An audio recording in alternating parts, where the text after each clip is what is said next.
King's Landing hit Eddard Stark like a hand over the mouth. The air tasted of smoke and old piss, salt and tallow, rancid wine and too many bodies packed into too little stone. Winterfell had always smelled of cold water and clean pine and the honest dung of stables. This city reeked of men hiding from themselves. Even the horses seemed to know it. His gelding tossed its head and shied from a cart axle slick with grease, and Jory Castle tightened his grip on the reins, eyes moving constantly. Rooflines, alleys, the hard faces behind shuttered stalls. Gold Cloaks watched them pass. Men in yellow cloaks and iron helms, spears in hand, leaning on their hafts like bored fishermen. Bored and yet not. Their boredom had an edge, sharpened by the knowledge that this city belonged to those who could pay it to belong. A captain spat into the mud, never taking his eyes off Ned. The spit landed near the hoofprint of his horse like a mark placed with careless precision. "You'd think they'd be on their best behavior," Jory muttered, low enough for only Ned and Ser Roderick to hear. Hand of the king and all. Ned watched a pair of them laugh at a beggar as the man crawled through muck to retrieve a dropped crust. "They are," he said. "This is their best." Ser Roderick's Mustaka Wisha. "Best we keep the girls close, my lord. There's too many eyes." Sansa Stark rode with her chin lifted, trying not to cough. Arya Stark squirmed in her saddle like a wolf pup held too long by the scruff. They were the only softness he had brought with him into a nest of knives. He hated himself for it and loved Robert Baratheon for insisting, and hated him for that too. Ned had known cities before, White Harbor, Gulltown, even Pike in its own sour way, but King's Landing felt like a living thing. It pressed toward him as if curious, hungry. The street rose, narrowed, widened again, and everywhere the same. Faces too thin, hands too quick, eyes that measured worth and danger in the same glance. Above it all the red keep sat like dried blood on the hill, its walls catching the weak light. A castle should have felt like relief. This one only felt like the center of the stench. He glanced once, just once, toward the watch. Not at their spears, not at their cloaks. At their boots. Mud to the ankle on some, clean leather on others. The clean ones stood with easy confidence. The muddy ones shifted when the captain looked away. "The ones with clean boots," he said softly. Jory blinked. "I remember them." Roderick understood first. "Men who don't walk their own streets," the old knight murmured. "Men who ride. Or men who take coin enough to avoid the worst of the city," Ned said. He turned his horse toward the climb. "Either way, they're the ones to watch." At the top, the guards of the Red Keep opened the gate with the ceremony of a well-rehearsed lie. Ned passed beneath stone archways carved with dragons that looked too pleased with themselves, and the stink eased only because the wind found him. The courtyard rang with steel, training blades shouted commands, the rhythm of arms at work. It was a familiar music, and it should have steadied him. It did not. As he swung down from the saddle, he felt the weight of the pin against his chest, the hand's badge heavy as a verdict. He had accepted it for Robert, for duty, for the realm. But the realm was a word. The city was real, and the city had teeth. The small council chamber was warmer than it had any right to be.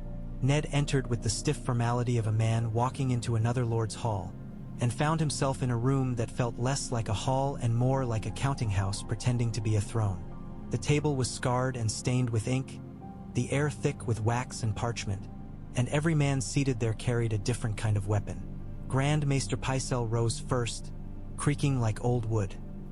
He smiled as if Ned were a child come to learn his letters. Varys bowed with liquid grace, eyes bright as polished stones.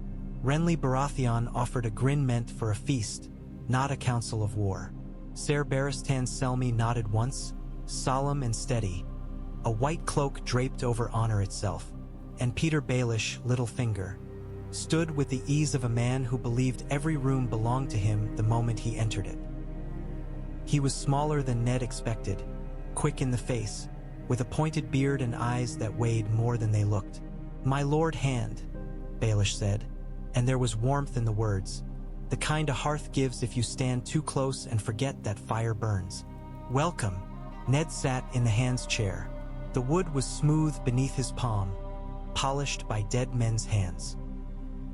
He felt the faintest reluctance in his own fingers, as if his body remembered the last man to occupy this place had died with poison in him.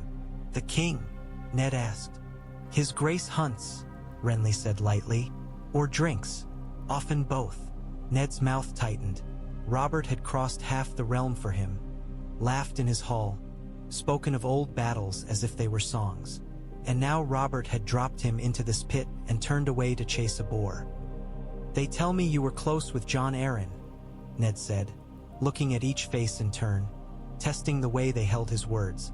Pycelle made a sorrowful sound. Varys pressed a hand to his heart. Renly's smile thinned. Baelish's eyes flickered. Only a flicker, so fast it would be missed by most, and then settled again, attentive. "As close as one can be to a man so burdened," Varys said softly. "His loss was grievous." "It was sudden," Ned said. "Life is like that," Baelish replied. "Especially in King's Landing." He made it sound like advice. Ned heard it as a warning. Ledgers appeared. Debts, ships, grain, men. Words became numbers, and numbers became chains. Ned listened, asked questions when he must, kept his temper in check when Baelish spoke of the crown's obligations with the casual amusement of a man discussing a friend's gambling losses. 6 million gold dragons, Baelish said, fingers tapping the parchment. 3 million to Lord Tywin Lannister, of course. The rest, to the Iron Bank, the Faith, various generous friends. The realm is prosperous, my lord hand, truly. It simply spends as if it is twice as prosperous. Ned's eyes narrowed. "And you advise the spending?" Baelish's smile sharpened. "I keep the books from bleeding out. A thankless art. A thankless art." Ned wondered how much thanks Baelish took anyway. When the meeting ended, the others drifted like smoke. Barristan left with quiet dignity. Renly lingered long enough to suggest supper and laughter, then vanished down a corridor as if summoned by some private amusement. Pycelle gathered his scrolls with trembling hands. Varys remained, watching Ned as if he were a new piece placed on the board. "And you?" Ned said at last, looking to Baelish. "They tell me you were fostered at Riverrun." "I was," Baelish said, "and I adored it.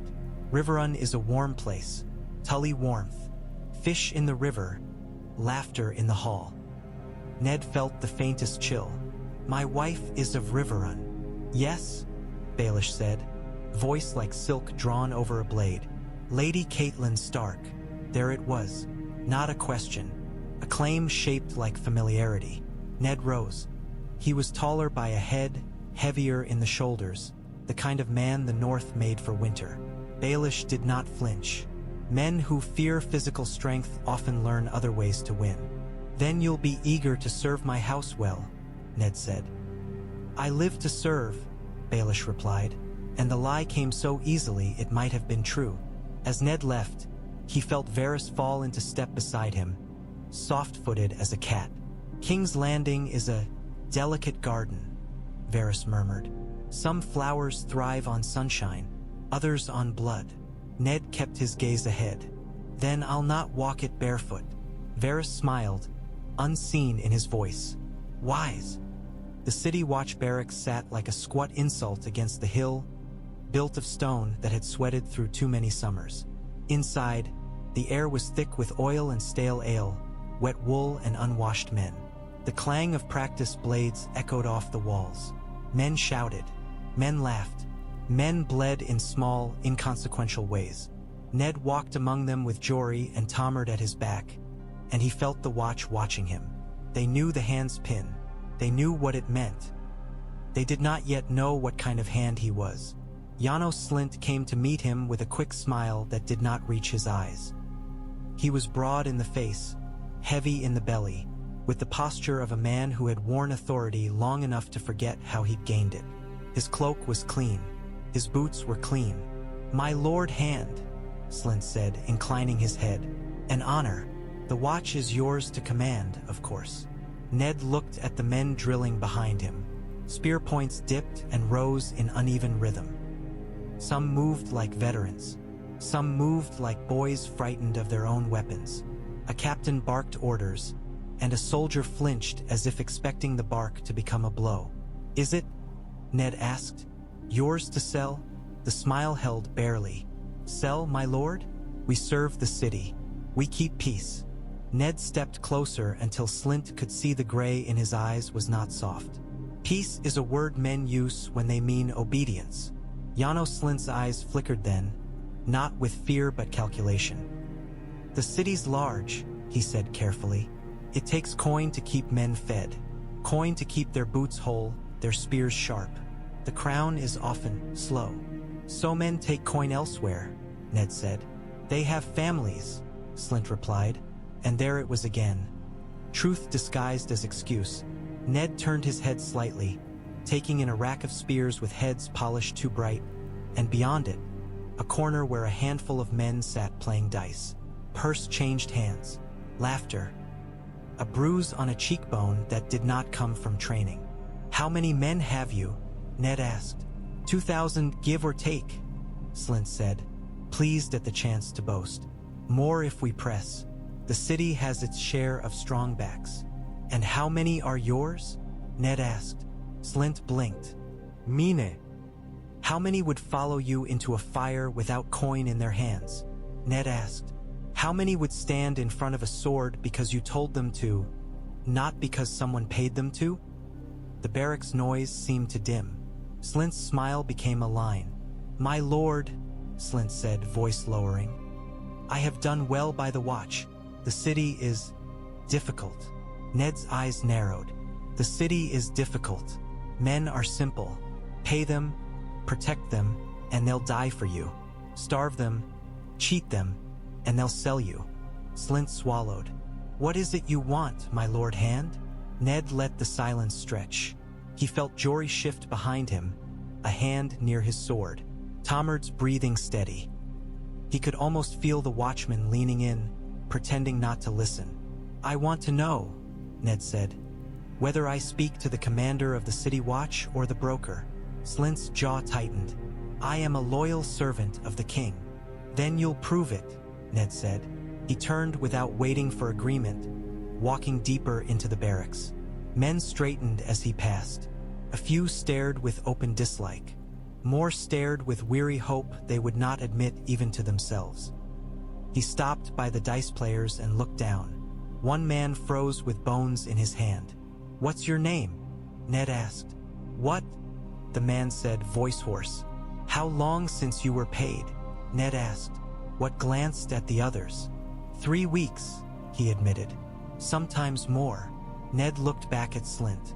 3 weeks, he repeated. Slynt's face reddened. The crown owes," Ned said. "And in the meantime, men gamble and take bribes. Men grow hungry. Hungry men become wolves. If the watch becomes wolves, the city burns." Slynt licked his lips. "What would you have me do?" Ned's voice did not rise. It did not need to. "Bring me your ledgers," he said. "All of them. Pay rosters. Equipment orders. Everything."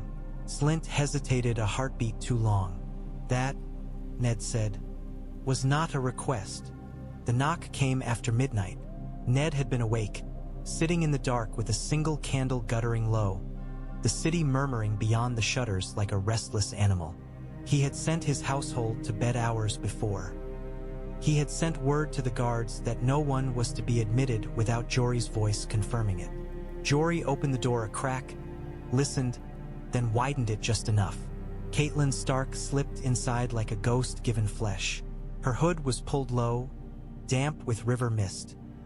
Ser Roderick followed, one hand on the hilt of his sword, eyes fierce beneath white brows. For a moment Ned could not move. The sight of her in that room, his wife, his north, the warmth of his hall, cut through him harder than any blade. Then duty caught him by the throat and forced him to breathe. "Cat," he said, voice rough. She pushed back her hood. Her face was pale, drawn tight with fear and anger both. "I came as you asked," she whispered, "and as I should not have to." He took her hands. They were cold. "How is Bran?" Her mouth trembled. "Alive. Still, the word was a prayer and a curse. But they tried to kill him, Ned. They sent a man with a dagger, Valyrian steel, inlaid with dragon bone. She pulled it from beneath her cloak as if producing a serpent. The blade caught the candlelight and drank it. Ned felt his stomach twist. Valyrian steel was not given to common cutthroats. Dragonbone was not carved for a whim. He closed his fingers around the hilt. It fit too well, like a thing made for a hand that understood killing. "Where did you get this?" he asked. "From the man who tried to use it," Catelyn said. "He's dead." Summer tore his throat out. Ned's jaw clenched. "And you came here with it?" "I came here because you were surrounded by snakes," she hissed, voice trembling now. "And because I will not sit in Winterfell while my son lies broken and someone laughs behind a silk sleeve." He wanted to tell her she should not have come. He wanted to hold her and promise safety. He had neither honesty nor time for promises. "You should not have brought it into the city," he said quietly. "If someone sees." "No one saw," Catelyn snapped. "I came as a merchant's wife. We slipped off the boat like rats." Roderick grunted. If the city has eyes, they were looking elsewhere. Ned set the dagger down on the table like a judgment. Someone wanted Bran dead. Someone with coin and access. Catelyn's gaze sharpened. "I know who owns coin. I know who moves in shadows. And I know a boy who once loved me with a foolish heart." The way she said it made her mouth bitter. Petyr Baelish. Ned felt something cold settle in his chest. He had seen Littlefinger's eyes when he spoke her name. Too familiar, too pleased. "You saw him," Ned said. "In the hall," Catelyn replied. "I would know him anywhere. He was a boy once, Ned. A boy who tried to take Brandon's place and nearly died for it. Now he smiles like a man who has forgotten how close death once came." She leaned closer. "He would not do this without reason, but he would do it if it bought him power." Ned stared at the dagger again. His mind moved through the city like a man walking a dark corridor, feeling walls, listening for breath. "He offered his service too quickly," Ned murmured. "He always does," Catelyn said. "He makes himself useful and then asks to be thanked." Roderick shifted. "What now?" Ned looked up, eyes hard. "Now we see who tries to keep us from the truth." Catelyn's brow furrowed. "How?" Ned turned to Jory at the door. "Bring Tomard," he ordered, quietly, "and send one man to the city watch barracks, not to Slynt. To a captain with dirty boots." Jory hesitated. "My lord." "Do it," Ned said. When Jory left, Ned took Catelyn's hands again. "You'll not be seen," he said. "Not by the court, not by Baelish, not by anyone. You'll stay where I put you, and you'll do nothing unless I tell you." Catelyn's eyes flashed. "You can't command me like—" "I can," Ned said, and hated himself for the steel in his voice. "Because if you die here, Cat, the North dies with you." Silence fell between them, thick and bitter and full of unspoken fear. At last she nodded once, sharp as a cut. "Then use me," she whispered. "Don't hide me like a shame. Use me." Ned's gaze went back to the dagger. "I intend to." Ned did not summon Petyr Baelish to the Hand's Tower. He summoned him to a place where lies came as easily as breath. The brothel smelled of perfume and sweat, wine and warmed skin. Laughter drifted from behind curtains like spilled coins. Ned's mouth tightened at the softness of it. The way pleasure could exist inside walls while the city rotted outside. Catelyn wore a cloak and hood, her face half hidden. She walked beside Ned without flinching, though every step here must have felt like walking through someone else's sin. Ser Roderick remained outside with Jory, guarding the alley. Tomard followed at a distance, as if he were merely another customer. Baelish arrived with a smile, as expected, and with a woman on his arm as if to remind the world he owned comfort. "My Lord Hand," he purred, glancing at the hooded figure beside Ned. "This is unexpected, is it?" Ned asked. Baelish's eyes slid over the cloak. For a moment, just a moment, something like triumph flickered there. as if he had found a memory he believed still belonged to him. Then he masked it with charm. "My lady," he said softly. Catelyn did not lower her hood. "Petyr," she replied, her voice flat as river stone. Baelish inhaled as if drinking her name. "Catelyn," he said, and the syllables were a caress and a wound. Ned watched the exchange like a man watching two blades test each other's edge. "I have questions," Ned said, cutting through the air between them. "About Jon Arryn, about my son, about this dagger." He produced it, letting the candlelight bite the steel. Baelish's gaze sharpened at once. "Valyrian," he murmured, and his eyes grew hungry. "A fine piece. It was used in an attempt to murder Bran Stark," Ned said. Baelish's smile thinned. "How dreadful. Whose is it?" Ned asked. Baelish looked at the dagger as if it were an old acquaintance. "I have seen it before," he said at last. "At tourneys, feasts. It belonged to Tyrion Lannister." Catelyn's breath caught. Ned did not move. "A bold claim," Ned said. Baelish spread his hands. "Not bold. True. The imp is fond of such things. He lost it in a wager, poorly chosen odds. I won it back for him once, but he kept it after." Catelyn's voice cut in sharp. "You are certain?" Baelish turned toward her, eyes bright. "As certain as I have ever been of anything you asked me to be certain of." Ned felt the trap's teeth click, faint and promising. Baelish had answered too smoothly, too quickly. He had not asked how Catelyn knew of the dagger. He had not questioned why Ned brought her here. He had simply offered a name that would set the realm on fire. Ned lowered the blade. "Then you'll swear it," he said. Baelish blinked. "Swear? Before witnesses," Ned said. "Before the faith, if need be. That you knew this dagger to be Tyrion Lannister's. That you saw him own it. That you can name when and where." Baelish's smile held, but his eyes tightened. "My lord, I would do anything for House Stark, but such public declarations would be dangerous," Ned finished. "Yes, dangerous to speak truth in this city." Baelish laughed softly. "Truth is often a matter of timing." Ned leaned closer, voice low. "Then we will choose the timing." At the end of the corridor, behind a curtain, Roose watched them with eyes like amber. Behind another, Ned caught the faintest glimpse of pale fingers slipping away, as if someone listened from the shadows. And farther still, near the stairwell, a plump eunuch leaned on the banister with the serenity of a man watching a play he already knew the ending to. Varys's smile was gentle. His eyes were not. Ned understood then. In this brothel, secrets were currency. In this brothel, Baelish's influence ran deep.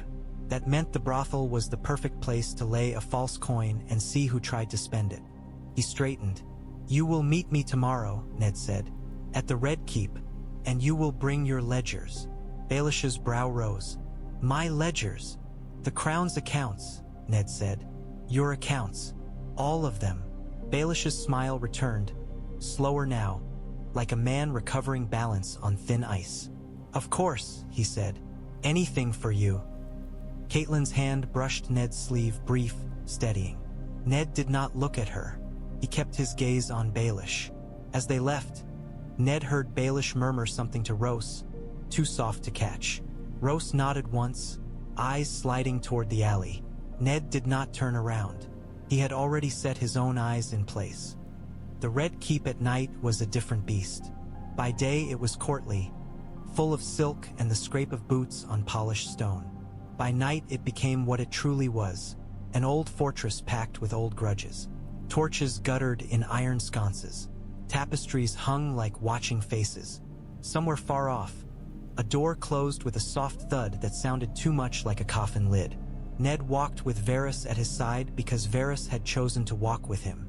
That was the truth of it. Varys moved as if the castle parted for him, as if walls listened when he passed. "You have taken an interest in the city watch," Varys said lightly. Ned kept his eyes forward. "It's the spine of the city. If it bends, everything bends. And if it breaks," Varys murmured. "The city bleeds." Ned's mouth tightened. Do you bleed for the city, Varys? Varys sighed theatrically. I bleed for the realm.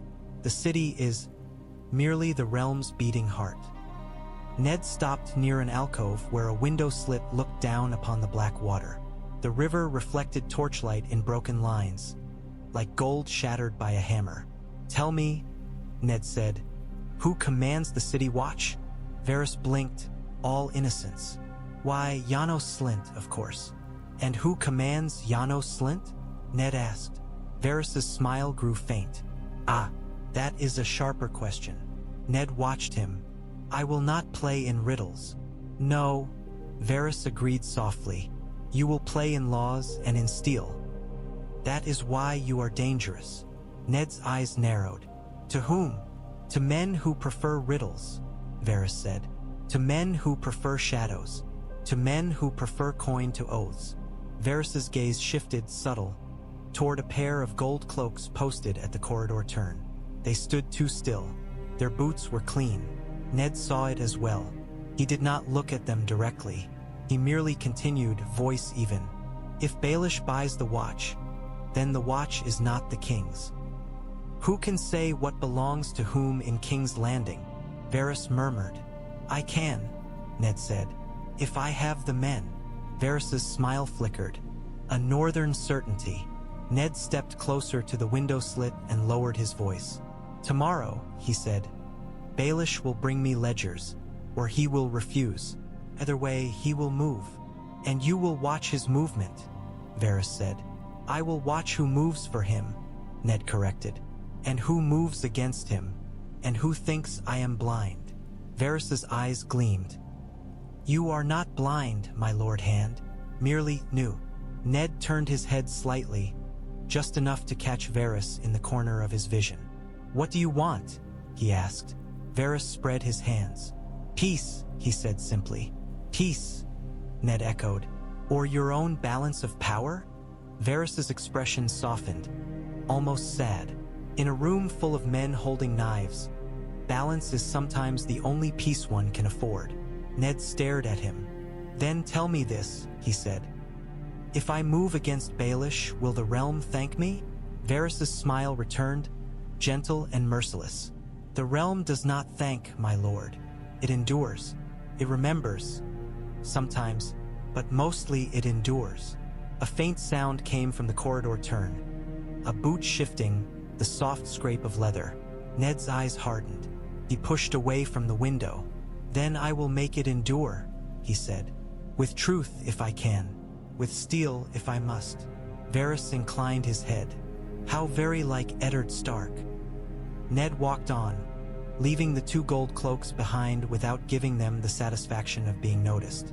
In his mind, he marked them as he had marked the men with clean boots at the gate, and he wondered briefly whether they would still be standing there tomorrow night, or whether they would be found floating in the black water with stones tied to their ankles.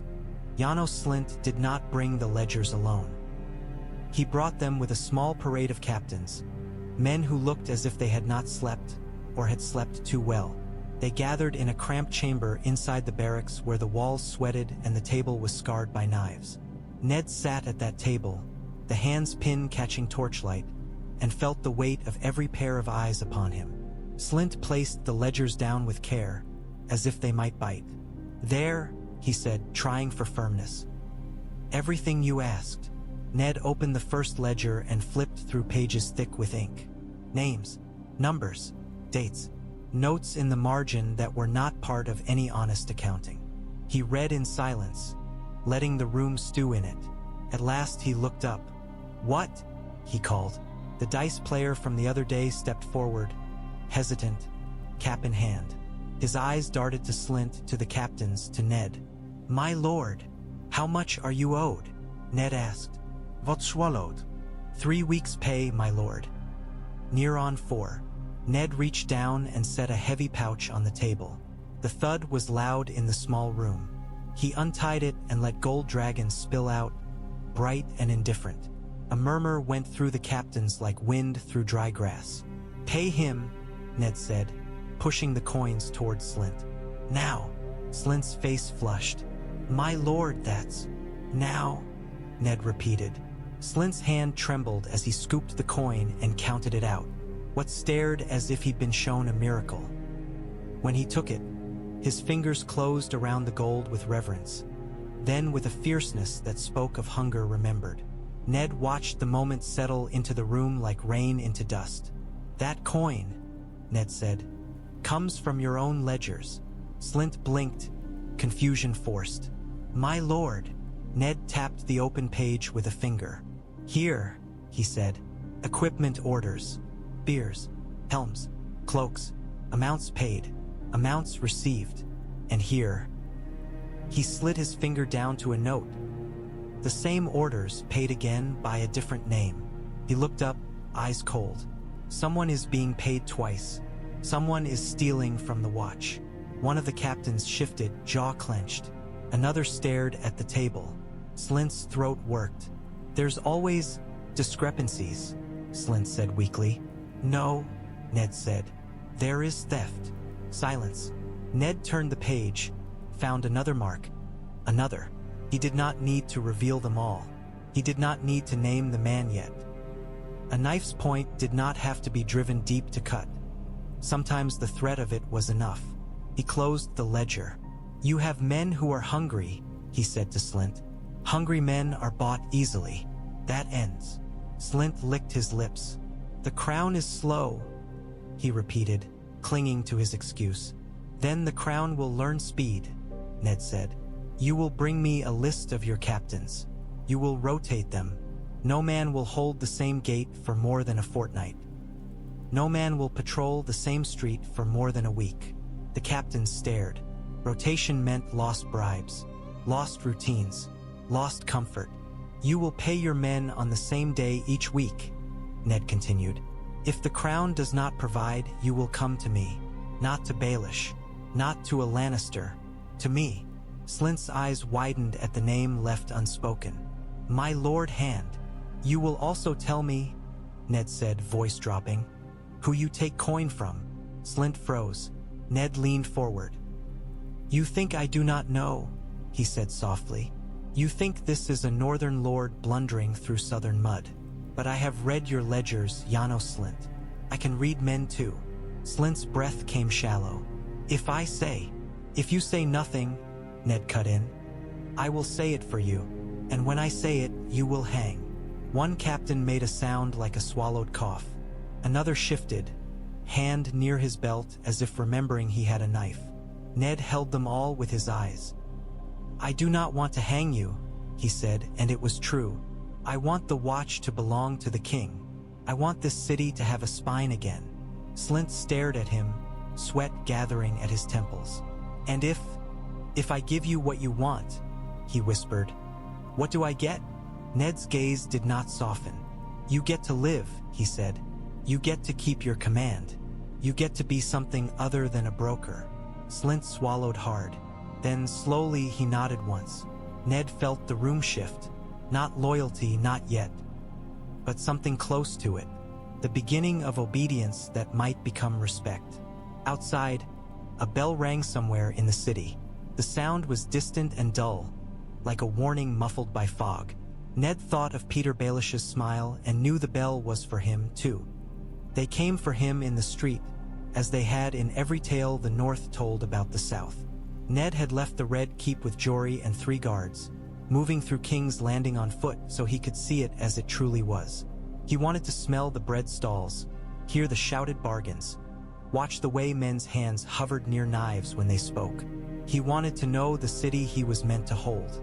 He did not expect Jaime Lannister to give him the lesson so quickly. The alley narrowed like a throat. The street noise faded behind them, muffled by stone. Ned felt it a heartbeat before it happened. A shift in the air, a hush too sudden, a sense of being watched from above. Steel rasped. For men stepped out from a side passage, cloaks crimson, mail shining beneath. Another 2 dropped from a low roof, landing with the practiced ease of hired killers. They spread out, blocking the alley's mouth. Jory's hand went to his sword. "My lord!" Ned's gaze locked on the man at their center. Jaime Lannister did not wear his white cloak. He wore Lannister red, gold lions on his breast. his hair bright as coin in the dim light. His smile was sharp and beautiful, the smile of a man who had never been told no and meant to keep it that way. "Lord Stark," Jaime said, voice rich with mock courtesy. "I was hoping to find you." Ned did not draw his sword. "Not yet. If you wish to speak," he said. "You know where the Red Keep stands." Jaime's smile widened. "Oh, I have spoken there. It's dreadfully formal. I find I prefer private conversations." Jory stepped forward, blade half drawn. "Stand aside," he snarled. Jaime's men raised their swords. The alley glittered with edges. "You have taken my brother," Jaime said, and now the warmth had left his voice. "You have taken him like a thief." Ned's jaw tightened. "Your brother stands accused of murder." "Accused?" Jaime spat, as if the word were an insult. "By whom?" "You? By your wife's little fishwife instincts." Ned's eyes narrowed. "Mind your tongue," Jaime laughed. "Or what? You'll command the city to strike me down." Ned said nothing. He listened. Footsteps. Not the scattered footfalls of small folk. Not the lazy shuffle of drunks. A measured rhythm. Coordinated approach. Jaime heard it too. His head turned slightly, sharp as a hunting cat. From the alley's mouth, Gold Cloaks appeared. 12 of them, spears leveled, moving in formation with the discipline of men who had drilled for this moment. Their captain was a hard-faced man with muddy boots and a scar across his cheek.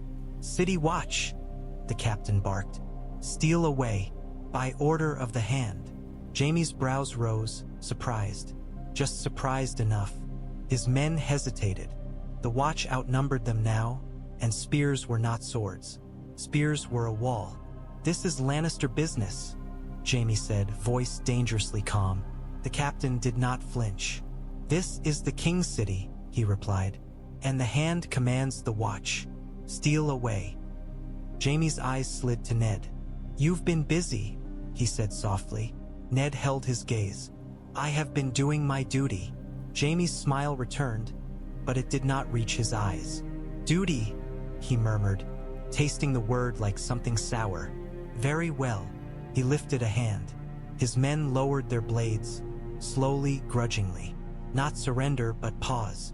Jory kept his sword ready. Ned's guards breathed hard, adrenaline sharp in their veins. Jaime stepped closer until the spear points hovered inches from his chest.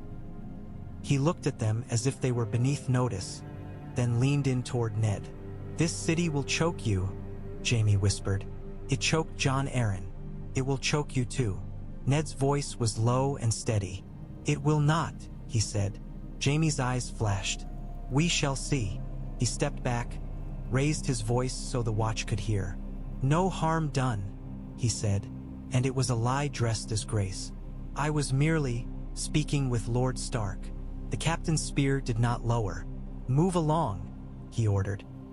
Jaime's gaze lingered on Ned one last time. Then he turned, crimson cloak swaying, and walked away with his men. When they were gone, the alley breathed again. Jory exhaled shakily. "My lord," he said, eyes wide. "The watch." Ned watched the Gold Cloaks, the captain with dirty boots. The man's gaze was hard, loyal in the way hunger could become loyalty when fed. Ned nodded once. "Remember him," he said softly. And in his chest, beneath the fear, something else stirred. The first real sense that the city's spine might bend to his hand after all.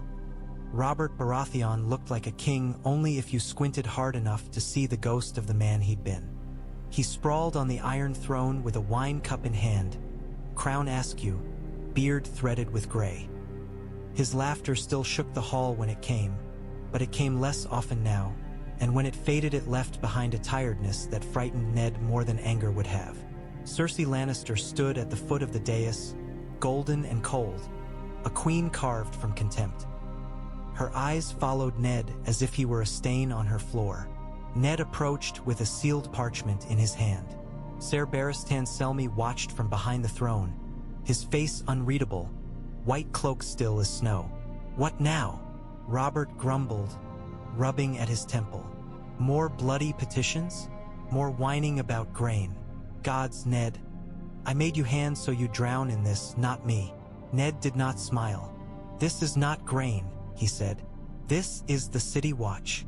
Robert snorted. The Gold Cloaks? A fine lot of thieves. What of them? They are being bought, Ned said, by men who serve themselves. I need your authority to take full command of them, to rotate their captains, to seize their ledgers and arrest corrupt officers. Robert took a long swallow of wine. You're already the hand, he slurred. Take what you want. It must be lawful, Ned insisted. If I move without your seal, men will call it a coup. Lannister men already test me in the streets. At that, Robert's eyes sharpened, the old warrior flickering alive. Jaime? He growled. Ned held the parchment steady. Jaime Lannister confronted me, he said. Steel was drawn. The watch intervened. If they had not, blood would have spilled. Cersei's mouth tightened. My brother would not. Robert's hand slammed down on the arm of the throne. The clang rang through the hall. Silence, he barked. And for a moment he was the man who had smashed Rhaegar's chest to pulp. Jaime Lannister draws steel on my hand in my city? He forgets himself. Cersei's eyes went flat. He did nothing, she said coolly. He spoke. Robert leaned forward, pointing his cup at Ned. Is it true? He demanded. It is, Ned said, and I expect it will happen again, unless the watch belongs to the crown instead of to coin. Robert grunted. He reached toward the parchment. Give it here. Ned stepped forward, offering it with both hands as if it were a blade. Robert broke the seal clumsily, squinted at the words as if they were written in a foreign tongue, then thrust it toward Pycelle, who was not there, and cursed. Barristan, Robert snapped. Ser Barristan stepped down, took the parchment, read quickly.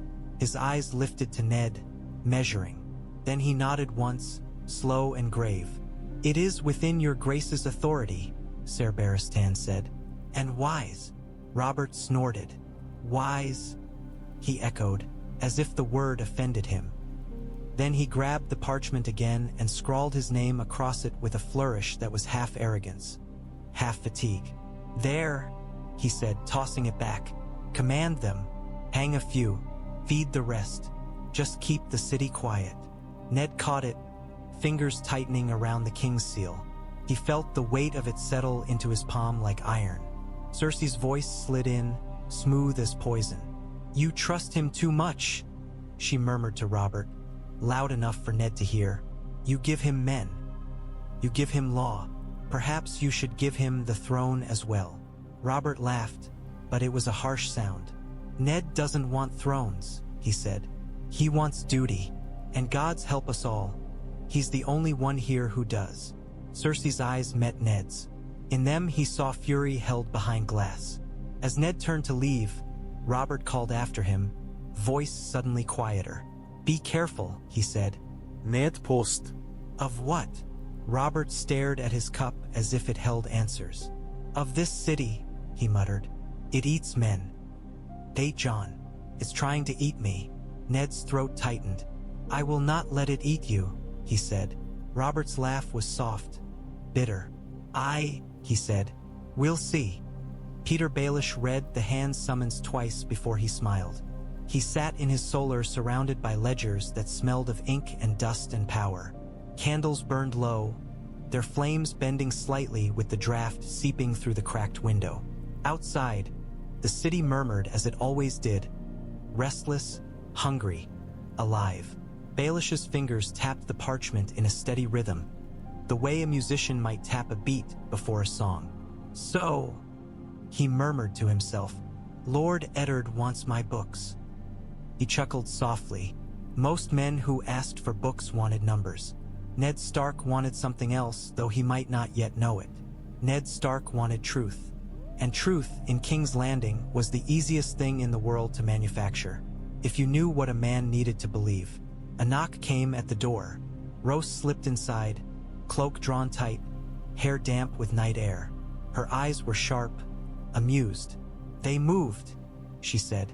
Baelish's smile deepened. Of course they did. The Gold Cloaks stopped Ser Jaime's men. Rose went on, leaning against the doorframe as if she belonged to the room. Right in the street, like they were soldiers. Baelish's fingers stilled for a heartbeat. Surprise flickered, brief, genuine, then was gone, replaced by delight. "How interesting," he said softly. Rose studied him. "Is that bad?" Baelish laughed. "Bad? My sweet girl, nothing is bad. Not if you know what it means." He rose, walked to the window, peered out. Below, in the street, Gold Cloaks marched in a neat line, spear points glinting. Their boots were muddy. Baelish's eyes narrowed slightly. "He's already touched the watch," he murmured. "Quicker than I expected." Rose crossed to him. "What will you do?" Baelish's gaze remained on the patrol. "What I always do," he said. "I will help him." Ro snor til. "Help him?" "Yes," Baelish said, and the word was a purr. "I will bring him books. I will show him numbers. I will smile. I will let him think he is clever for asking." He turned back to the room, to the piles of parchment that were his true throne. "And while he reads," he said, "I will see what he truly wants. Does he want justice? Does he want revenge? Does he want to protect his family? Men are always honest about what they love, sooner or later." Rose tilted her head. "And if he wants the watch?" Baelish's eyes gleamed. "Then we see whether the watch can be held," he said, "or whether it slips through fingers like sand." He returned to his desk, drew a fresh sheet of parchment, and began to write. His pen scratched softly, a small sound that carried enormous consequence. On the page he wrote a name, not Ned Stark's, Janos Slynt, then another, Captain with Muddy Boots. He paused, smiled, and added a third, Eddard Stark. "You can't move a city without moving men," he murmured, "and men always move for something." He sealed the note, handed it to Rose. "Take this," he said, "to the Street of Silk, to the man I told you about." Quietly, Rose took it, eyes flicking over the seal. "What is it?"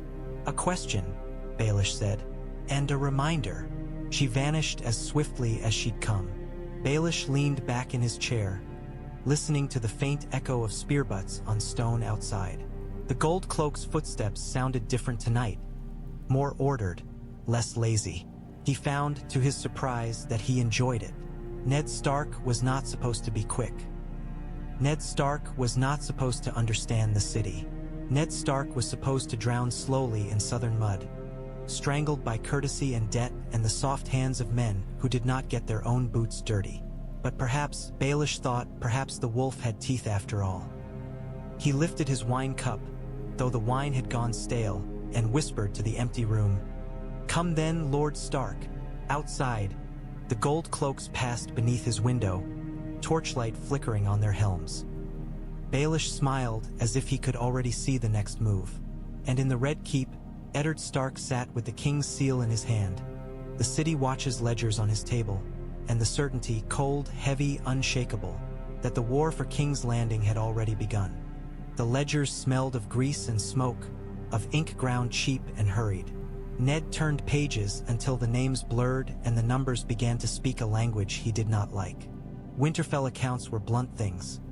Grain in, grain out, swords forged, horses shod. These books were a maze built to hide the Minotaur, and the Minotaur wore a smiling face. A candle guttered as the wind breathed through the cracked window. Below, King's Landing murmured. Shouts, laughter, a distant cry that might have been joy or murder. Ned kept his hand flat on the page to steady it, as if the paper might jump away. "Read it again," he said. The clerk, Desmond, a narrow man from Barrowton with ink-stained fingers, cleared his throat and obeyed. "Third day of the 5th moon," he recited. 120 helms purchased, paid in full by warrant of the Master of Coin, delivered to the Mud Gate garrison. Ned's eyes narrowed. "And here," he said, tapping another entry with a knuckle. "Same day," Desmond swallowed. "Third day of the 5th moon," he repeated, slower now. 120 helms purchased, paid in full by warrant of the Master of Coin, Delivered to the Rivergate garrison. Jory Castle shifted by the door. Same helms, he muttered. Same coin, the second clerk. Alaric, older, stubborn as a nail, said grimly. 2 garrisons paid for 1 cart.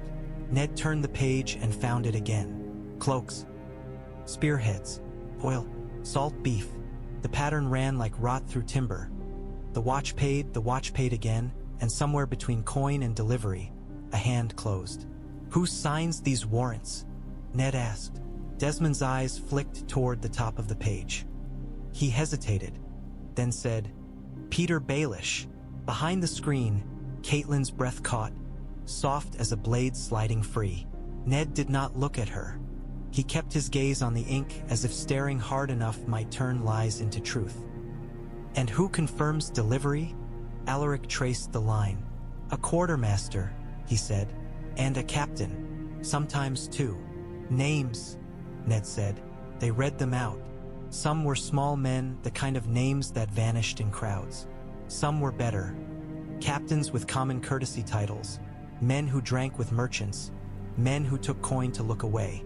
Ned listened without comment and let the names settle in his mind like stones dropped into deep water. Where is Janos Slynt in this? Jory asked. Ned turned a page and found Slynt's hand too. Here and there, never on the sharpest lies, always near enough to smell the stink, far enough to claim ignorance. Slynt did not build the maze. Slynt simply charged a fee at the gate. You said you wanted men with dirty boots? Catelyn whispered from behind the screen at last. Ned's jaw tightened. I want men who walk the streets, he said. Men who can't afford clean lies. He looked to Tomard. Go to the barracks, he ordered. Find the captain with the scar, Jacelyn Bywater.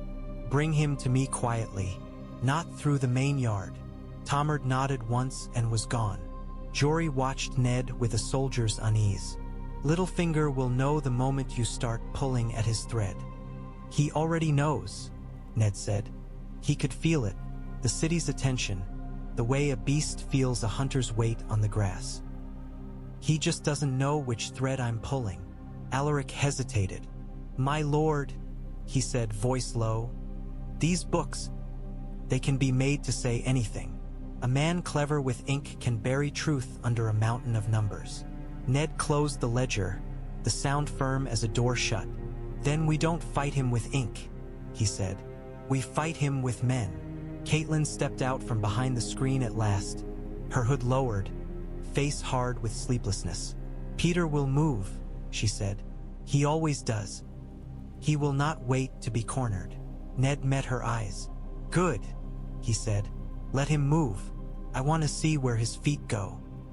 Outside, the city noise swelled, then dimmed again, like a tide. Ned stared down at the closed ledger as if it were a coffin lid. Tonight, he said, we set a coin on the table and see who reaches for it. Jacelyn Bywater did not bow. He stood in the narrow corridor outside Ned's study as if he had been carved there, damp cloak clinging to his shoulders, water still beating on the edge of his helm. His face was weathered and plain, the face of a man whose life had been spent in wind and smoke. When Ned looked down, he saw the truth of the nickname.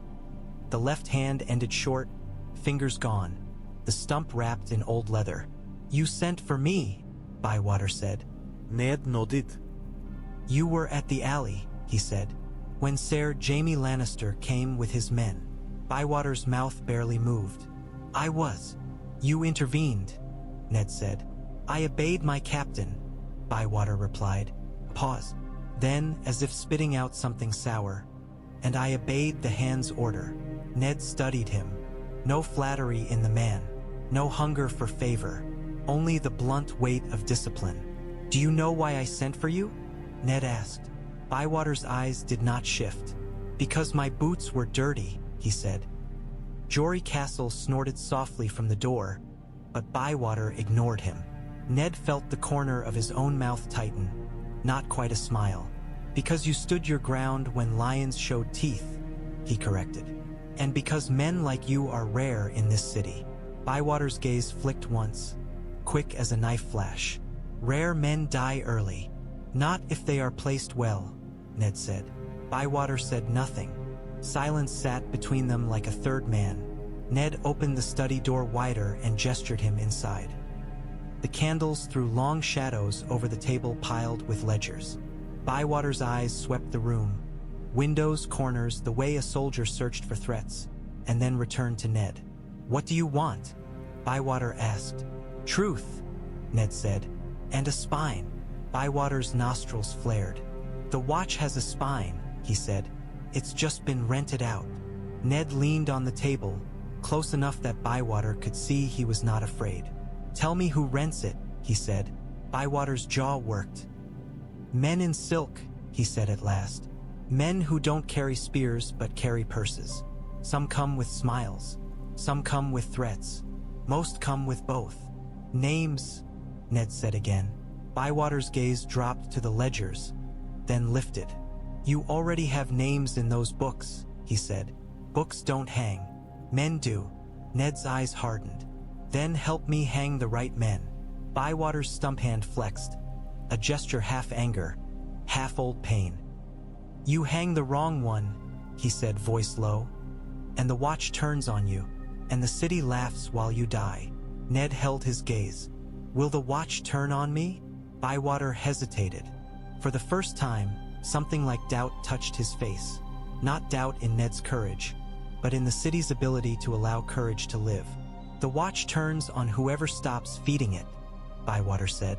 Ned reached under the table and pulled out a small pouch. He set it down and loosened the drawstring. Gold glimmered. Bywater's eyes did not change. He did not lunge. He did not lick his lips. But Ned saw the smallest tightening at the corner of his mouth, the memory of hunger. "That's 1 week's pay for 50 men, Ned said. "Paid on time, every week, not as a bribe, as a promise." Bywater stared at the gold like it was a weapon. "Promises are cheaper than dragons." "Not mine," Ned said.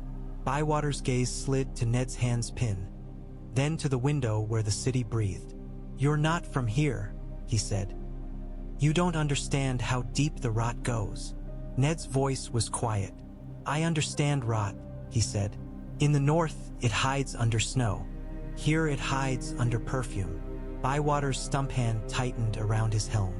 "If you want the watch," he said, "you don't take it by asking Janos Slynt. You take it by taking the gates, the armory, and the pay." "I intend to," Ned said. "But I need a man inside who can tell me which captains will stand, and which will sell." Bywater's eyes narrowed. "And if I tell you," he said, "I paint my own back for knives." Ned did not deny it.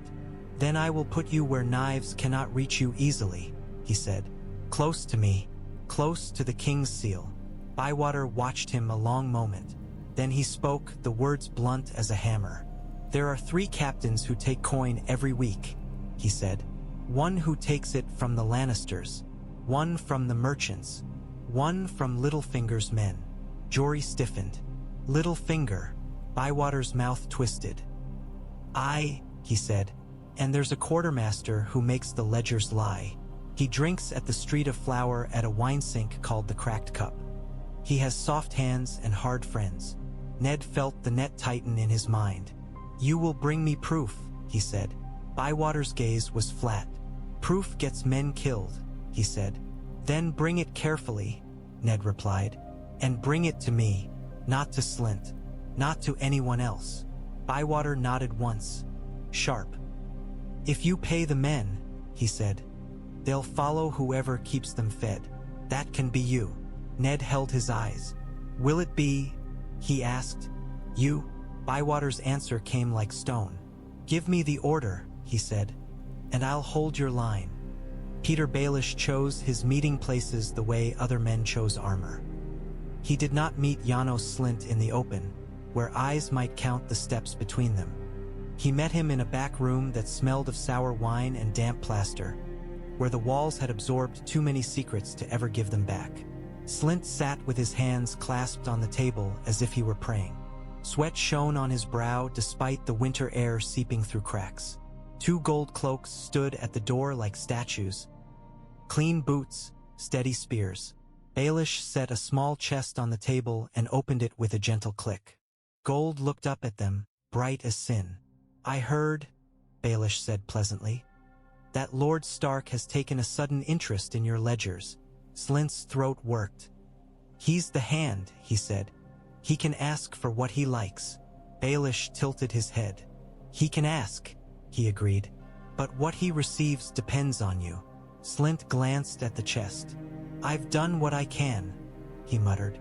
"I brought the books." I spoke polite.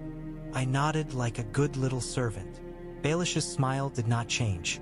"And did you tell him?" he asked softly. "Who has been keeping you comfortable all these years?" Slynt flinched. "I told him nothing." Baelish's eyes gleamed. "Good," he said, "because you understand what happens to men who forget their friends." Slynt's mouth tightened.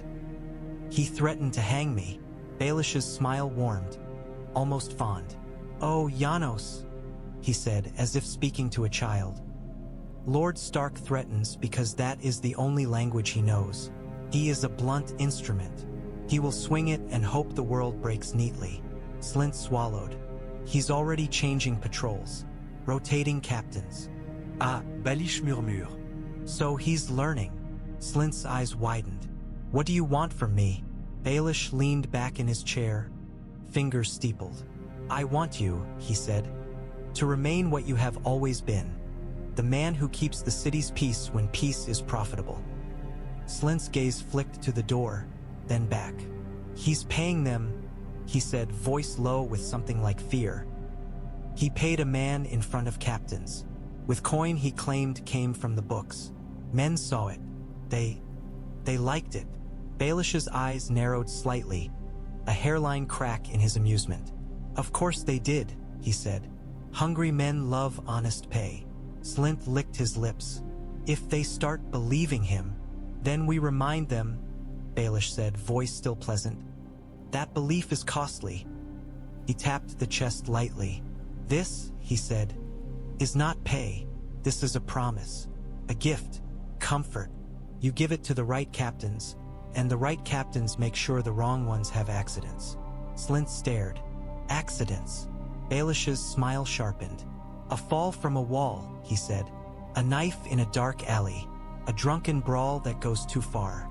Men die in King's Landing every day, Janos. The city barely notices." Slynt's face went pale. "If the hand finds out," Baelish's voice remained gentle. "If the hand finds out," he said, "you will weep and say you were deceived. You will blame a rogue captain. You will beg mercy. And Lord Stark, poor noble Lord Stark, will want to believe you." Slynt's mouth opened, then closed again. "He's not stupid," he muttered. "No," Baelish agreed. "He's not. That is what makes this entertaining." Slynt swallowed hard. "What if he takes the watch from me?" Baelish's eyes glittered. "He can't," he said simply. "Not without making enemies. Not without blood. The watch is a snake pit. Grasp it too hard, and it bites." Slynt stared at the gold again. "And if it bites him," he whispered. Baelish's smile widened. "Then the realm remembers," he said softly, "that northern wolves do not belong in southern gardens." Slynt's shoulders sagged. Relief and dread tangled together. "What do you want me to do?" Baelish pushed the chest forward. "Feed your captains," he said, "and send me the names of any who start speaking Lord Stark's language." Slynt hesitated. Then his hand crept toward the gold, slow as a thief. Baelish watched him take it, and in his eyes there was no pity at all, only calculation. The armory smelled of iron and old sweat. Rows of spears stood like a forest stripped bare, their heads dulled by neglect. Helms hung from pegs, some polished, some rusty, some missing. Crates were stacked along the walls with chalk marks on their sides. Numbers, dates, destinations. The watchmen gathered in small knots, whispering, eyes darting between Ned and the quartermaster as if waiting to see which way the wind would blow.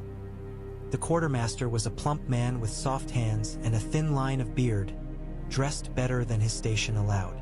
His eyes shone with sweat. When Ned entered with Jacelyn Bywater at his shoulder, the quartermaster's smile looked like it might crack his face. "My lord Hand," he said, bowing too quickly.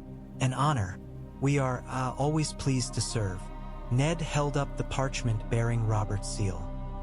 "By order of the king," he said, voice carrying. "This armory is under the Hand's authority until further notice. No weapon leaves without my warrant. No coin is spent without my eyes on it." A murmur rippled through the room. The quartermaster's smile faltered. "Of course," he said. "Of course. Everything is in order." Ned nodded to Bywater. "Open the crates," he said. Bywater did not speak. He simply stepped forward with two men, pried the lid off the nearest crate, and tossed it aside. Inside were spearheads wrapped in oiled cloth. "How many were ordered?" Ned asked. The quartermaster swallowed. 200, he said. Bywater counted quickly, moving with the practiced efficiency of a man who had learned to distrust words. He looked up. 136, he said. The room went still. The quartermaster's face went red. There must be. Perhaps the other crate." "Open another," Ned said. They did. More spearheads. Fewer than there should have been. Then helms. Some dented, some missing entirely. Straw stuffed in place as if someone thought straw could pass for steel if the lid stayed shut. A laugh broke out from the watchman. Harsh, bitter, not amusement. The sound of men realizing they had been cheated and made fools. Ned turned to the quartermaster. "Where are the rest?" he asked. The quartermaster licked his lips, eyes darting toward the door as if expecting rescue. "My lord, there are delays. Wagons. The docks." Ned's gaze cut through him. "Lies," he said. The quartermaster's shoulders hunched. "I don't know what you mean." Bywater stepped close, stump hand lifting the man's chin with rough inevitability. "You know," Bywater said, voice flat. "You know exactly." The quartermaster's breath hitched. "If I speak," he whispered, "I'm dead." "You're dead already," Ned said quietly. "You just haven't fallen yet." The man's eyes snapped to Ned's, full of terror. "It wasn't," he began, then stopped, lips trembling. Ned leaned in, voice low enough that only the quartermaster and Bywater could hear. "Tell me who pays you," he said. "Tell me whose name is at the end of your lies, and I will put you somewhere knives can't reach." The quartermaster's throat worked. He looked at Bywater, then at Ned, then at the watching men who had started to edge closer, anger tightening their faces like drawn cords. "Petyr," the quartermaster whispered at last. "Petyr Baelish. His men come. They say the master of coin needs adjustments. They say the watch won't miss it. They." Ned's eyes hardened. It was what he expected, and still it tasted like bile. Bywater's jaw clenched. "Names," he demanded. The quartermaster's voice broke. "Hugh Morin," he gasped. "Captain Hugh Morin. And Captain Lothar Pine. They take the coin. They tell me what to write." Bywater looked at Ned. Ned nodded once, slow. "Take him," Ned ordered. "To the Red Keep, quietly, guarded. If he dies before he speaks in my ear again, I'll hang the men who let it happen." The watchman shifted, watching Bywater seize the quartermaster by the collar. The plump man squealed as he was dragged away, but no one moved to help him. Ned turned back to the gathered gold cloaks. He held Robert's seal up again, letting the wax catch torchlight like blood. "You have been stolen from," Ned said, voice carrying. "You have been armed with straw while men in silk count gold." Anger simmered, thick and hot. "I will pay you," Ned continued. "I will arm you. I will treat you like men, not dogs. But you will obey. You will keep the peace. And if any man takes coin to look away, I will hang him in the street so the city remembers what justice looks like." A harsh cheer rose, ragged, hungry, real. Bywater watched them like a man watching timber tested for strength. Ned felt the city's spine under his hand, and for a moment, only a moment, it did not feel like it would break. Varys watched the quartermaster's escort from behind a curtain that was not meant to hide anyone. He stood with hands folded, face serene, as if he were admiring a tapestry. Beside him a small boy, no older than 10, waited with the stillness of a creature that had learned to be quiet to survive. The boy's eyes darted toward the torchlit corridor where Bywater's men moved with their prisoner between them, the quartermaster's soft hands bound, his mouth working like a fish dragged onto shore. "Do you know," Varys murmured, voice barely more than breath, "what a net is, my sweet?" The boy shrugged, wary. "A net," Varys continued, "is a clever thing. It looks like gaps, feels like freedom, and then you pull." The boy's eyes followed the prisoner. "Is he fish?" he whispered. Varys smiled. "Perhaps," he said, "or perhaps he is bait." The boy frowned. "Bait for what?" "For something bigger," Varys said softly. The quartermaster stumbled as they reached the stairs. Bywater shoved him forward without mercy. The prisoner looked up, eyes wild, searching the shadowed corners as if expecting a friend to leap out. He found only stone and torchlight. "Lord Stark moves quickly," the boy whispered, as if speed itself were dangerous. "He must," Varys replied. "He is running on a bridge that burns behind him." The boy did not understand, but he nodded anyway. Boys like this learned to nod. Nodding kept them alive. "Go," Varys said, and placed a gentle hand on the back of the boy's head, steering him. "Tell the little birds what you saw. Tell them the hand has taken the armory. Tell them he has a prisoner who sings." The boy's eyes widened. "Tell who?" he asked. Varys' smile was soft. "Tell everyone," he said. The boy scurried away into the darkness like a rat that had learned to fly. Varys turned back to the corridor and listened. He could almost hear the city's pulse through the stone. There was a rhythm to King's Landing's chaos, a familiar music. Tonight the music had changed. A new instrument had joined it, steady, heavy, northern. Eddard Stark had put his hand on the watch, and men were already whispering. Whispering was power. Varys sighed quietly, not in annoyance but in something that might have been pity. "Oh, Lord Stark," he murmured. "You think you can hold water in your fists." He glanced down the corridor where the quartermaster vanished into the tower's shadow. "And perhaps," Varys added softly, "you can." Baelish came at midday, as punctual as a man who believed time served him. He entered the Hand's Tower with ledgers tucked under one arm, his smile bright, his eyes attentive.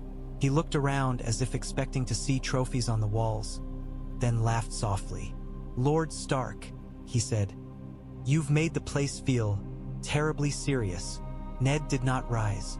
He sat behind the table like a man hearing petitions.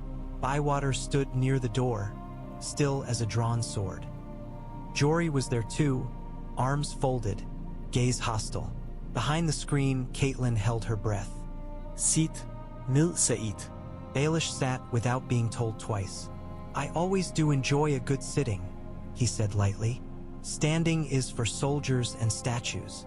Ned slid one of the City Watch ledgers across the table. "Read that," he said. Baelish's brows rose. "Oh," he murmured. "We're starting with the thrilling things."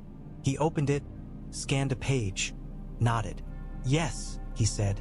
"Supplies, wages." The dull pulse of a city, not nearly as romantic as people imagine.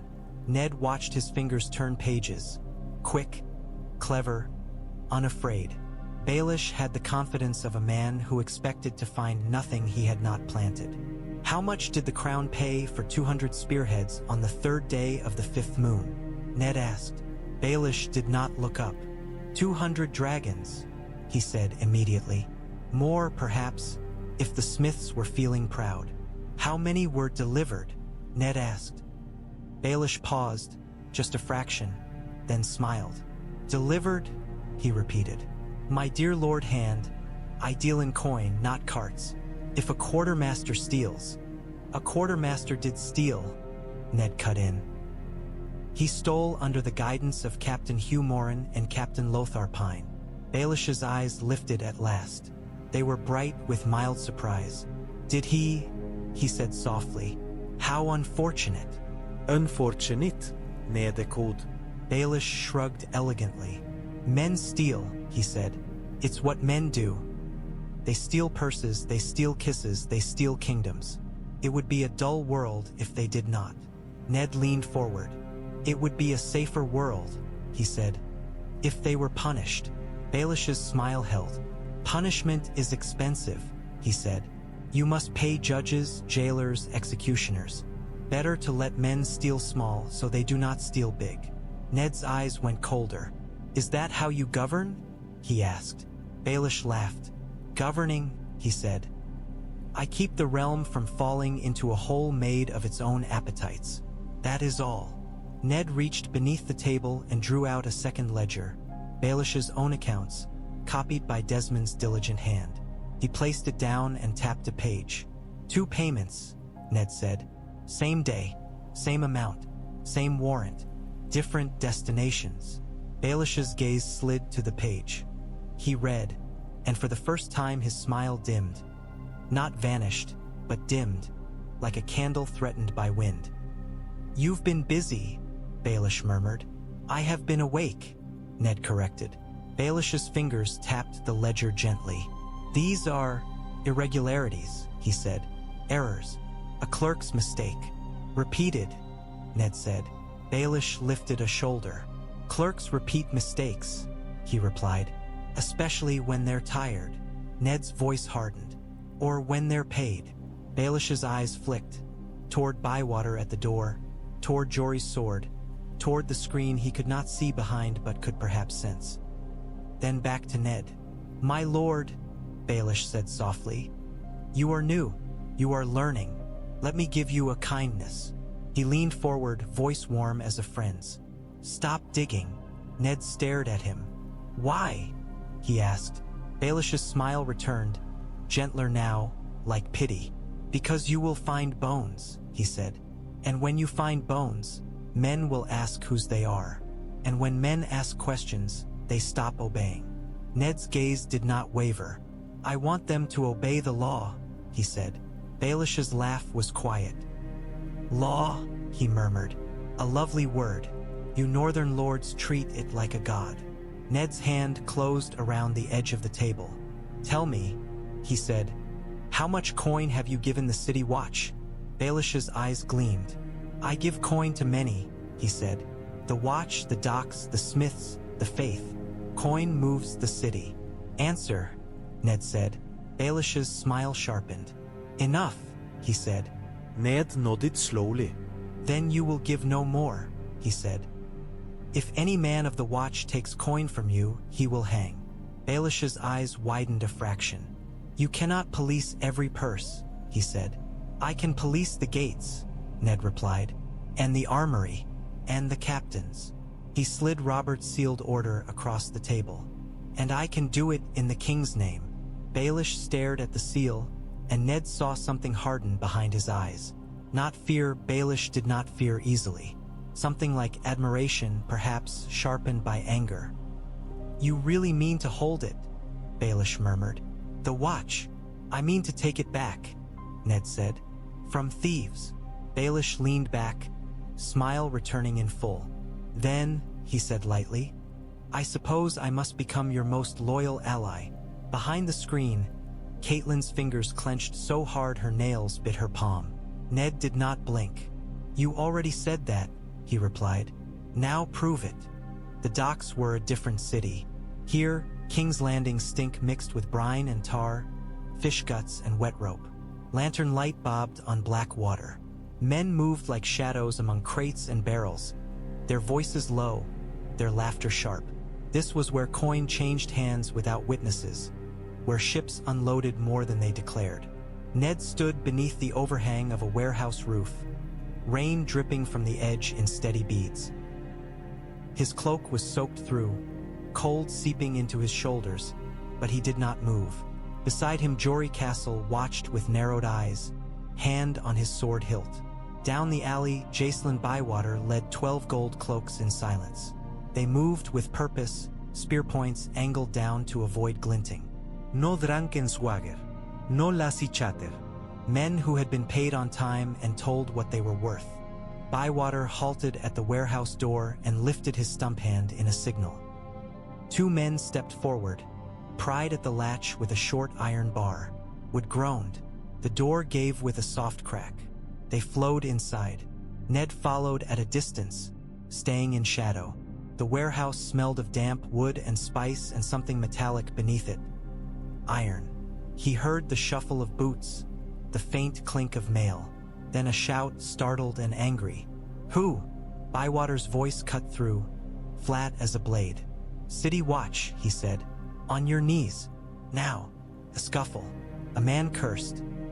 A knife flashed in lantern light. A gold cloak spear but slammed into a face. Bone cracked. The man went down with a wet sound. Ned stepped forward as the lantern light spilled across the warehouse interior. Crates were stacked high, marked with chalk symbols that meant nothing to honest commerce. Men in rough coats stood frozen, eyes wide, hands raised. Bywater walked among them like judgment, his helm now on, face shadowed by iron. "Open the crates," he ordered. A merchant, thin, nervous, with rings on his fingers, stammered, "My lord, there's been a mistake." Bywater seized him by the collar with his good hand and shoved him toward the nearest crate. "Open it," he repeated. The merchant's hands shook as he pried the lid. Popped free. Inside were helms. Watch helms. Yellow cloaks folded beneath them, still smelling faintly of the armory. A murmur rose from the gold cloaks, low and furious. "Stolen," Jory muttered behind Ned. Ned stepped closer, rainwater dripping from his hair. "How many crates?" he asked. Bywater's helm turned toward him. "7, he said. "Maybe more hidden." Ned's jaw clenched. "Enough to arm 100 men," he said. The merchant's face went pale. "My lord, these were purchased," he gasped. Paid for twice," Ned said. He looked at the crates, at the stolen steel, and felt anger burn clean through him. "Who told you you could buy the city's spine?" The merchant's mouth opened, then closed. His eyes darted toward the back door. Bywater's spearmen shifted, blocking it without being told. "Names," Ned said. The merchant trembled. "Captain Morin," he whispered. "Captain Morin told me, he said the watch wouldn't miss it. He said the master of coin wanted it moved quietly." Ned's gaze sharpened. "The master of coin," he repeated. The merchant nodded frantically. "Petyr Baelish," he blurted. "Littlefinger. He said it was safe." Ned felt the net pull tighter. Bywater motioned to 2 men. They seized the merchant, bound his hands. Another man tried to bolt. A spear point caught his thigh and dropped him with a scream. The warehouse filled with the sound of panic, boots scrambling, chains clinking, a lantern swinging wildly and casting shadows like demons across the walls. Ned stood in the center of it all and let the chaos prove something important. With the right men, chaos could be contained. He looked at Bywater. "Bring them to the Red Keep," he said. "All of them. Separate them. No talking." Bywater nodded once. As the prisoners were dragged out into the rain, Ned stared at the crates of stolen arms and imagined what those helms might have been used for. What gate might have been opened, what riot might have been allowed to burn, what blade might have found his back in a crowd. Littlefinger did not just buy men. He bought outcomes. Ned turned away before his anger could become something reckless. "Now," he said to Jory, "we make the city see." The throne room swallowed sound the way a grave swallowed light. Ned stood before the Iron Throne with Robert's seal in his hand and rainwater still drying on his cloak. The hall was not full. He would not give the city a spectacle yet, but enough eyes were present to make truth dangerous. Ser Barristan Selmy in white, rigid as a vow. Cersei Lannister in gold, face carved from contempt. Petyr Baelish smiling as if amused by all of it. Between them knelt the men Ned had dragged from the dockside warehouse and the armory. Their hands were bound. Their faces were bruised. They smelled of fear and wet wool. Captain Hugh Morin was on his knees too, jaw clenched, eyes burning with hatred. Captain Lothar Pine trembled, sweat shining on his upper lip. Ned's voice carried, measured. "You are charged," he said. "With theft from the city watch, with taking coin in exchange for arms, with betraying the king's peace. Morin spat on the floor. I serve the watch, he snarled. I serve the city. You served your purse, Ned said. Baelish's smile did not change, but his eyes watched Morin with sharp attention, like a man watching a dog that might bite the wrong hand. Cersei's voice slid in, smooth. This is your doing, she said to Ned. You bring guardsmen to kneel like traitors. You shame the city. Ned did not look at her. I cleanse it, he replied. Cersei's eyes narrowed. And who will cleanse you? She murmured. When you become the rot? Ned ignored her and turned to Pine. Tell the hall, he said. Who paid you? Pine's eyes darted wildly, toward Baelish, toward the pillars, toward the doors. His mouth worked soundlessly. Morin snarled, Don't you? Bywater stepped forward from the shadows, spear point pressing lightly against Morin's throat. Morin froze, breath shallow. Ned held Pine's gaze. Speak, he said, or hang. Pine's shoulders shook. Coin, he whispered. Coin from... Morin tried to lunge. Bywater's spear point bit skin. A thin line of blood appeared. Morin went still again, fury trapped behind fear. Pine sobbed. From Petyr Baelish, he blurted. From the master of coin. His man. His man came with a chest. A hush fell like snow. Baelish's smile remained, but it had changed. It was still pleasant, too pleasant, but the warmth had drained away, leaving only shape. Cersei's head turned sharply toward Baelish, eyes gleaming. Ser Barristan's jaw tightened, displeasure flickering like a candle. Baelish lifted his hands slightly. My lord Hand, he said softly. This is absurd. A frightened man says any name when he smells rope. Ned's gaze was hard. Then you will not object, he said. To my men searching your accounts, your homes, your associates. Baelish's eyes glittered. Object, he murmured. I would never object to justice. I only fear, he paused, voice gentle. I only fear what happens when justice becomes a hammer swung at shadows. Ned stepped closer, holding Robert's seal up for all to see. This is not a shadow, he said. This is the king's authority, and these men have confessed. Baelish's smile tightened. Confessed, he echoed. Under spear point. Ned did not deny it. Under truth, he said. He turned to Morin. And you? He asked. Do you deny you took coin? Morin's eyes burned. He said nothing. Ned nodded once. Then you will hang, he said simply.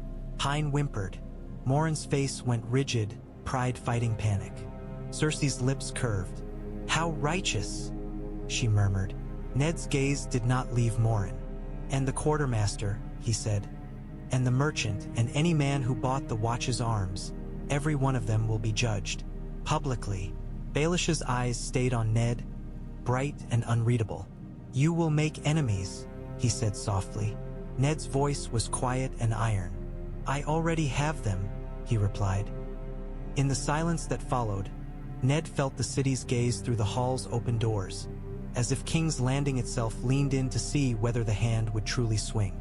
And somewhere behind Baelish's smile, a knife decided where it would cut next. The sept was cool, smelling of stone and smoke and old prayers.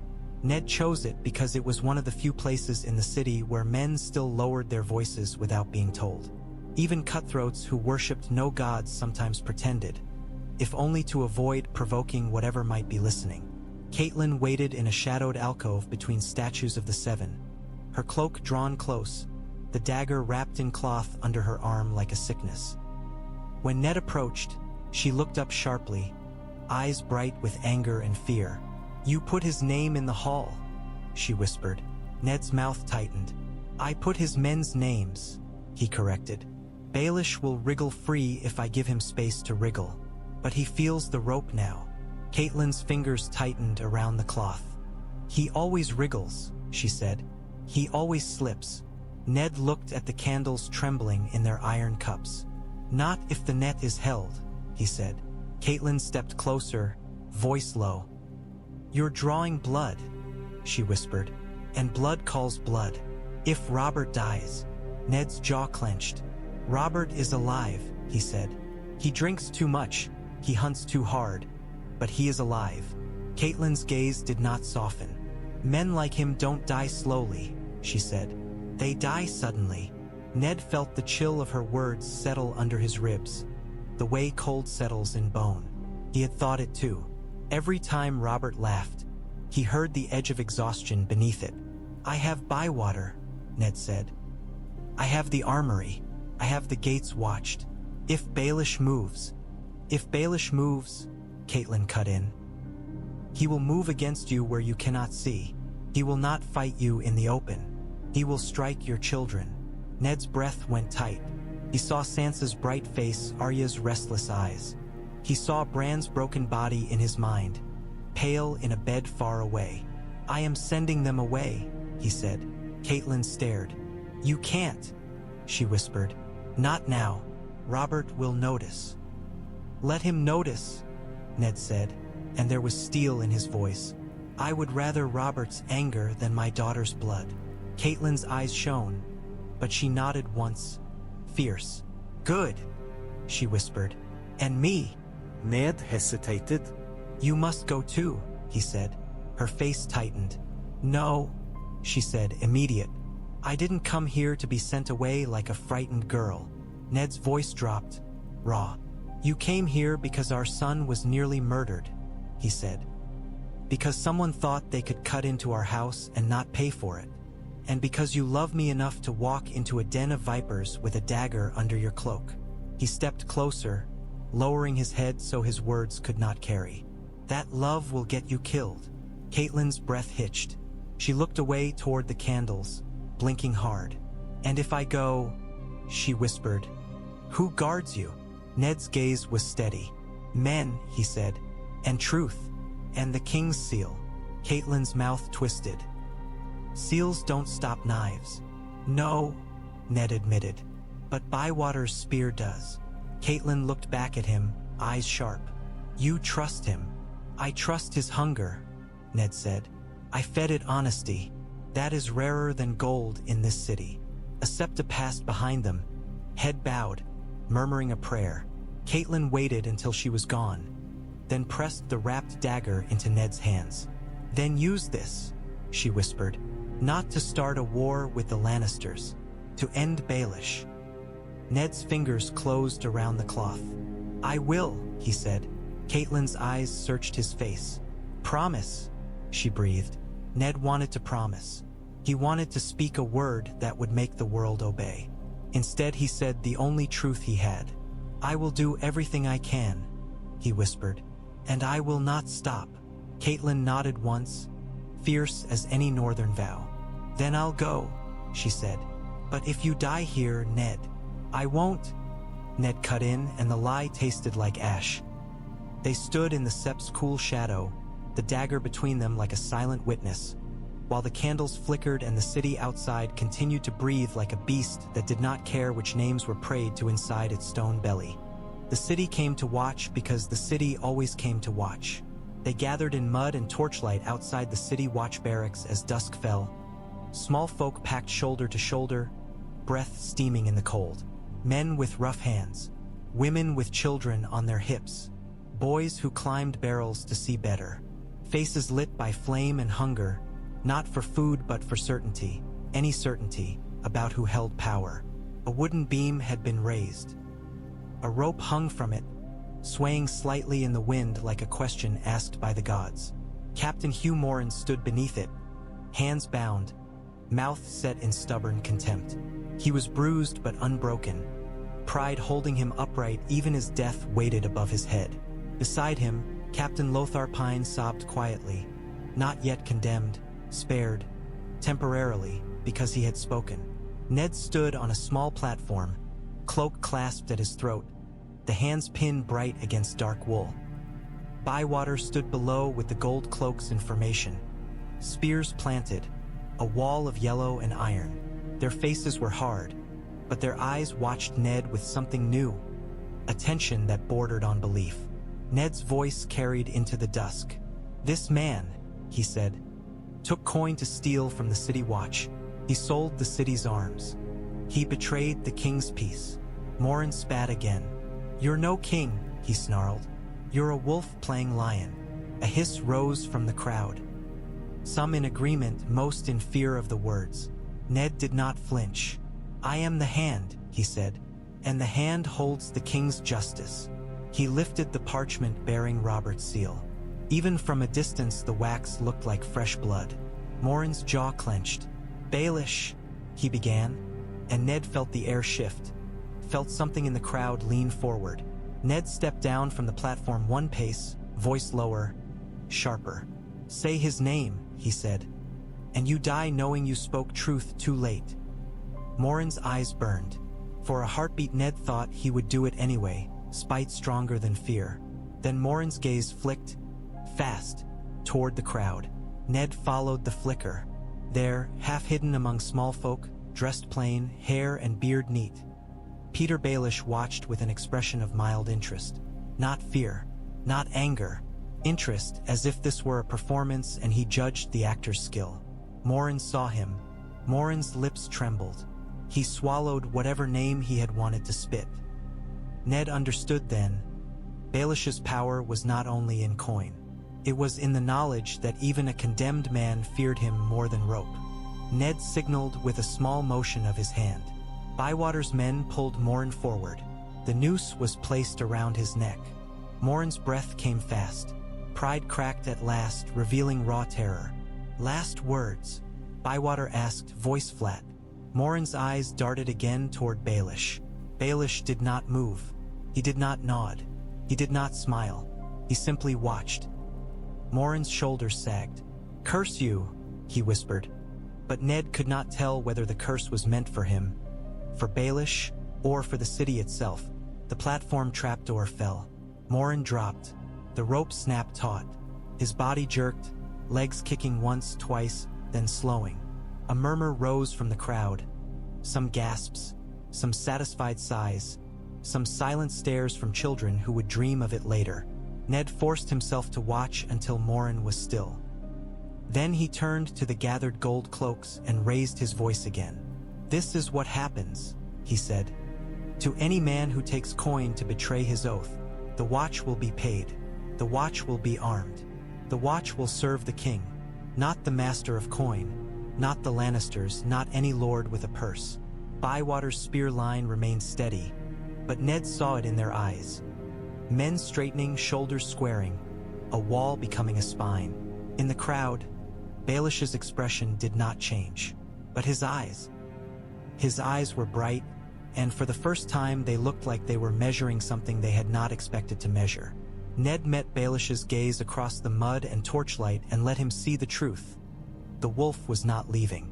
The wolf was learning the city's teeth and teaching it to bite back. As the crowd began to disperse into the dusk, Ned felt the city's breath on him, hot and cold at once. He had struck a blow. He had made a statement. He had pulled the net tight enough to bruise. And somewhere in King's Landing, Petyr Baelish began to plan a cut that would not miss.